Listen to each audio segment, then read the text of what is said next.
que se murió la familia esa allá por el Cebucano.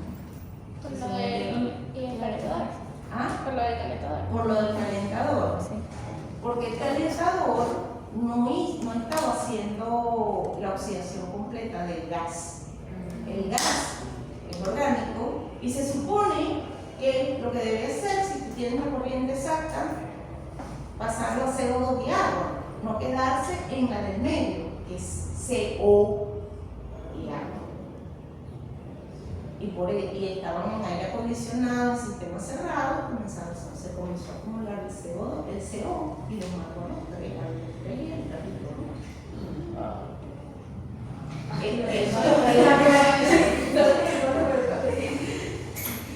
No, porque fue así derecho.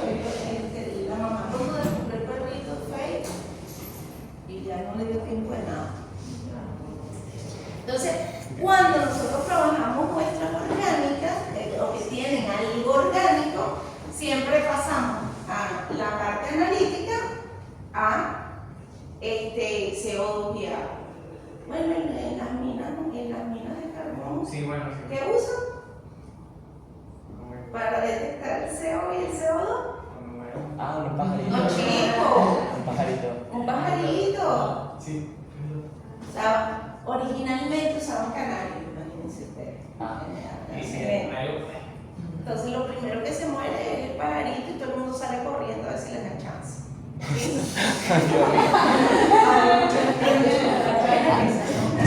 Esos son trabajos sumamente riesgosos por eso. Bueno, los bonitos son más seguros porque tiene un tubito que lleva. Exacto, y hay un tubo de extracción también.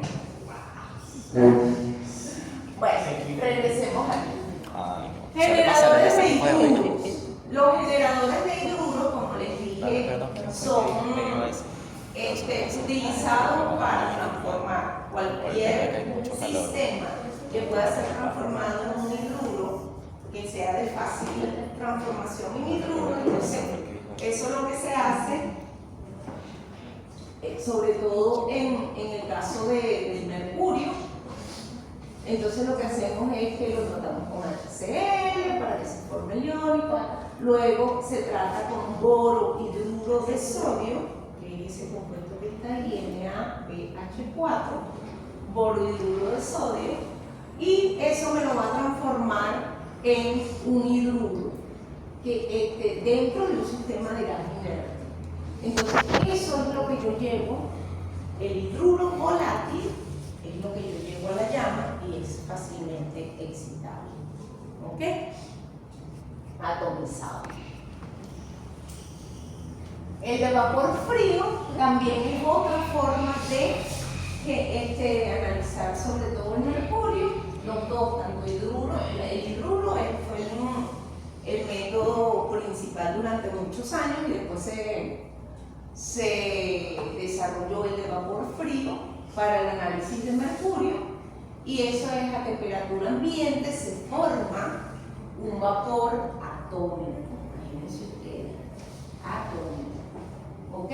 Y las muestras se tratan en este caso con cloruro de estaño y con borohidruro de sodio también, para generar el vapor de mercurio que se arrastra con el gas inerte hacia la llama o hacia el horno de grafito, ¿verdad? Y es sensible para el mercurio hasta 1 ppb. ¿Ok? Yo no puedo analizar mercurio en una solución con absorción atómica normal. Tiene que ser por este método.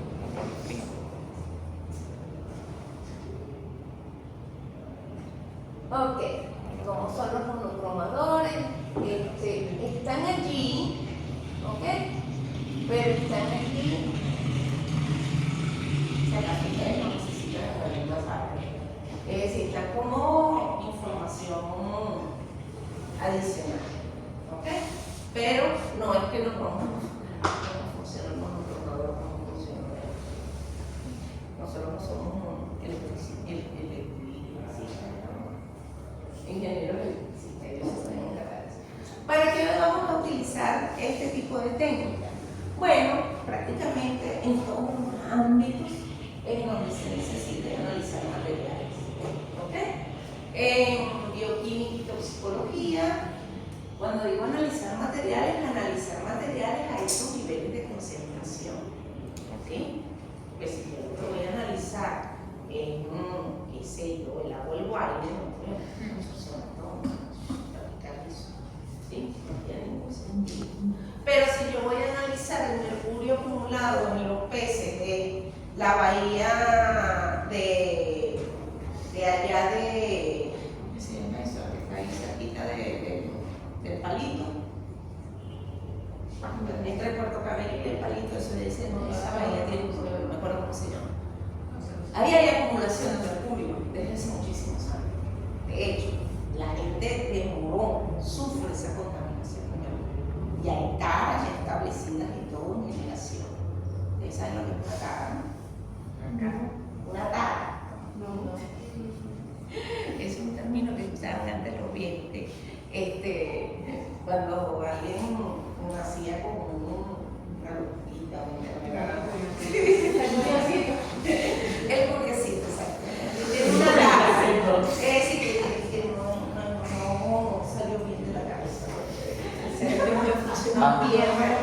No es esquizofrenia, no es nada de eso. Por lo general dice la mujer. Entonces, en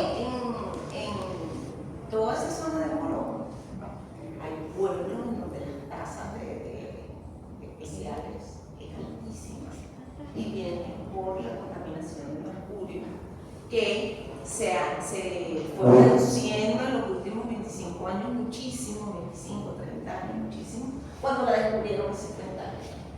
¿Sí? Pero todas las generaciones antes ya venían, ya era tan evidente la broma que se convirtió en un problema de salud pública.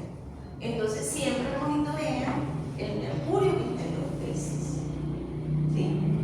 ¿Por qué? Porque esa gente vive enfrente del mar y lo que más consume es pescado. O pescado salado o pescado fresco. Y entonces eso se va acumulando. Entonces se le acumula a la mamá, a los papás, y eso no pasa al feto. ¿Sí? Entonces, a eso me refiero. No es que yo voy a hacer cualquier análisis, le voy a aplicar socioanatómica, eso depende. Todos los análisis dependen de cuál es la solicitud, cuál es el criterio que establezca o el que te está mandando a hacer el análisis o tus requerimientos.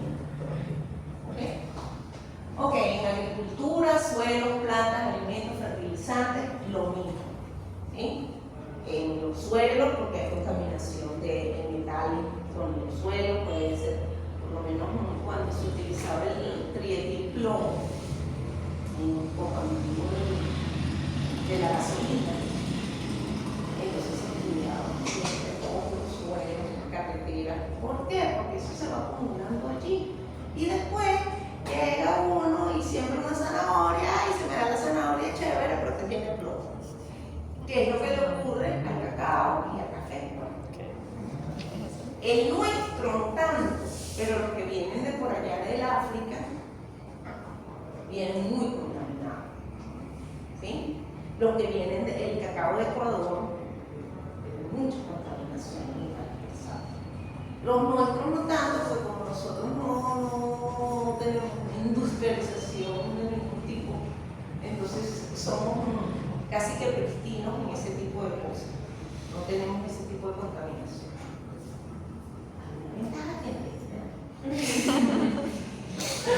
Ok. En geoquímica, en rocas, en suelos, en minerales, en metalurgia, en los aceros, en las aleaciones, en la industria química como control de calidad, en extracción industrial de productos naturales y pinturas, en la industria petroquímica como control de calidad, en determinación de elementos y moléculas en gasolinas y aceites, y en la industria farmacéutica definitivamente como control de calidad. Entonces, hay muchas industrias que lo utilizan cotidianamente. Ese es lo que se utiliza. Pero no puedes utilizar nada más barato, porque cualquier cosa más barata no tiene la precisión que yo necesito. ¿Sí? Pero hay otras cosas que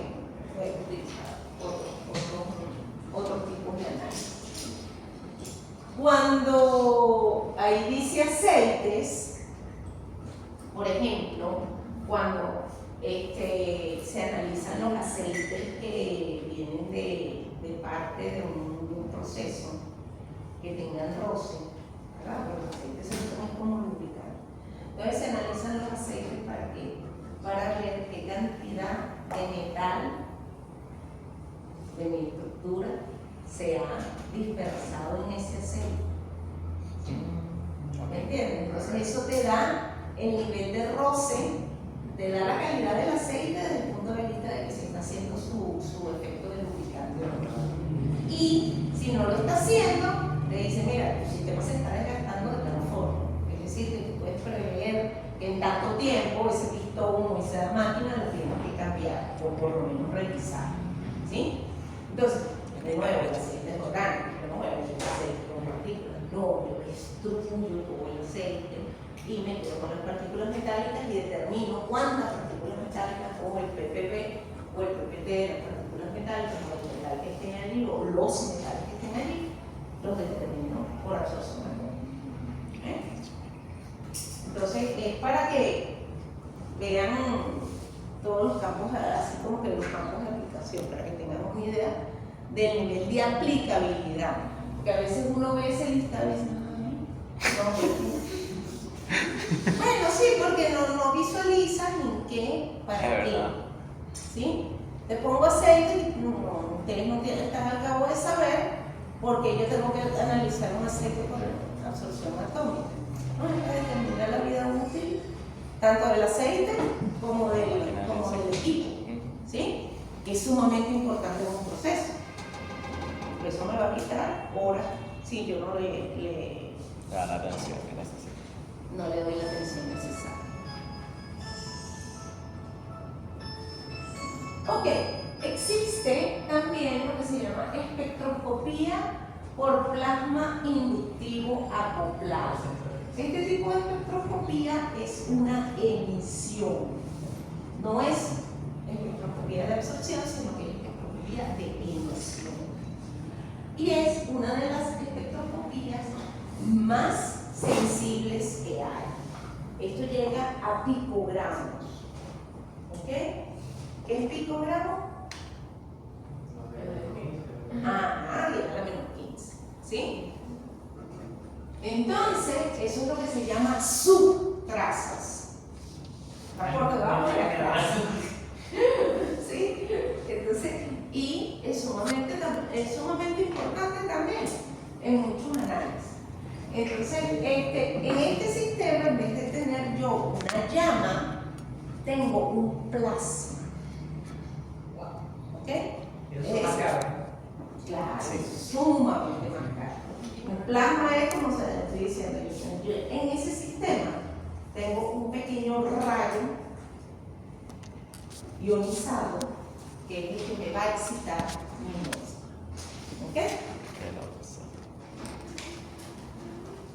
Entonces, el plasma inductivo es sumamente utilizado. Consiste en un gas caliente y parcialmente ionizado de alta concentración de cationes y electrones, que es lo que lo hace conductor, esa es la definición de cualquier plasma. ¿Okay?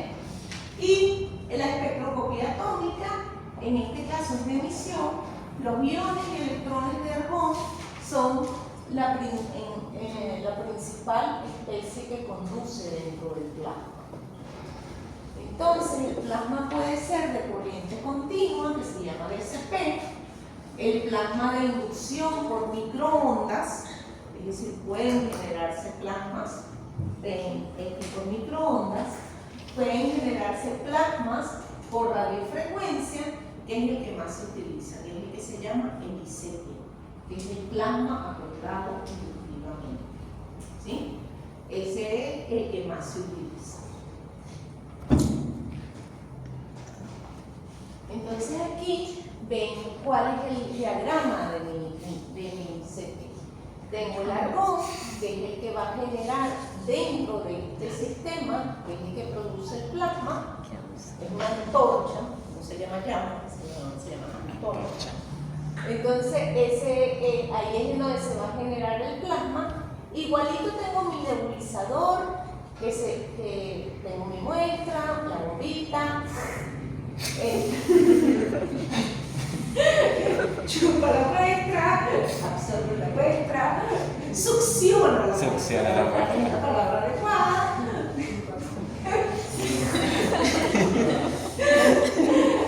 Y entra dentro de mi sistema. Entonces, aquí hay una radiofrecuencia.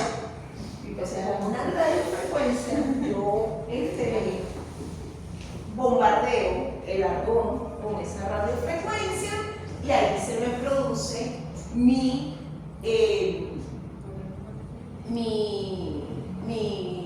plasma, y luego tengo el fotomultiplicador y el espectrómetro, que es el detector per se. Como ustedes pueden ver allí, ahí no hay ninguna fuente. La fuente es la muestra. Cuando la muestra entra al plasma, ella es su propia fuente. Entonces estamos hablando de una espectroscopía de emisión. ¿Okay? ICP es emisión. Y por lo general es O, Uy, S. uy, profe, no sé. Bueno, esa es Yo tengo uno que ya. Ya va. OES es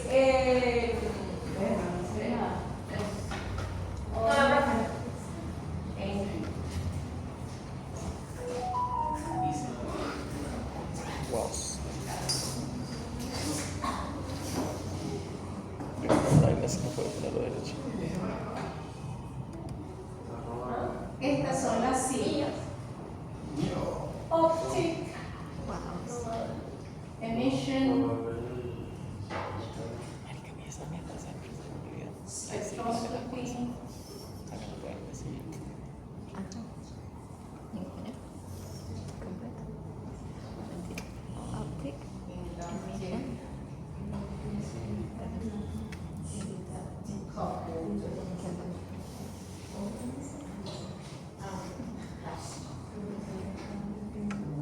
Sí, Malvin. Eso es lo que se aquí. ¿Ok? Me da risa porque ya le da pena y aquí que. Es una espectroscopía de emisión. ¿Ok? Entonces, allí siempre tenemos claro. ICP, que es una de las técnicas que dentro de todas las técnicas más sensibles que existe, es una espectroscopía de emisión y no de absorción. ¿Cuál es la gran ventaja del ICP? Que así como yo les dije, bueno, cuando tenemos emisión, entonces pueden generarse emisión de cualquier cosa. No, el ICP tiene un gas inerte, no tiene ninguna cosa que oxide el sistema, que oxide mi muestra, no hay nada que interfiera. Y las temperaturas son tan altas que llegan a 10.000 Kelvin. ¿Sí? Entonces imagínense ustedes 10.000 Kelvin aquí en el laboratorio. Ajá. No se quema, el sistema viene blindadísimo para que eso no nos afecte. Porque si entonces no vas a tener operador que pueda hacer.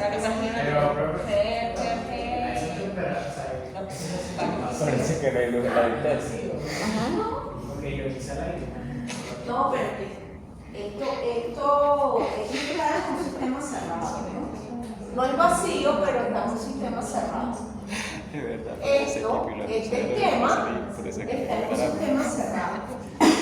La antorcha está en un sistema cerrado y lo único que entra a ese sistema es el gas inerte. ¿Ok? No está el vacío, sino más bien hay una atmósfera de argón, de gas. Entonces, al estar en una atmósfera de ron, no te produce ningún tipo de oxidación, no te produce ningún elemento compuesto que se pueda formar allí. Cuéntame, dice Rey. ¿Qué Si alguna vez usted ha visto un aparato de estos, para esto. Ah, Si alguna vez usted ha visto un aparato de estos. claro. ¿Dónde? Yo llevo ciencia bien, aquí siéntate en Aquí me invito.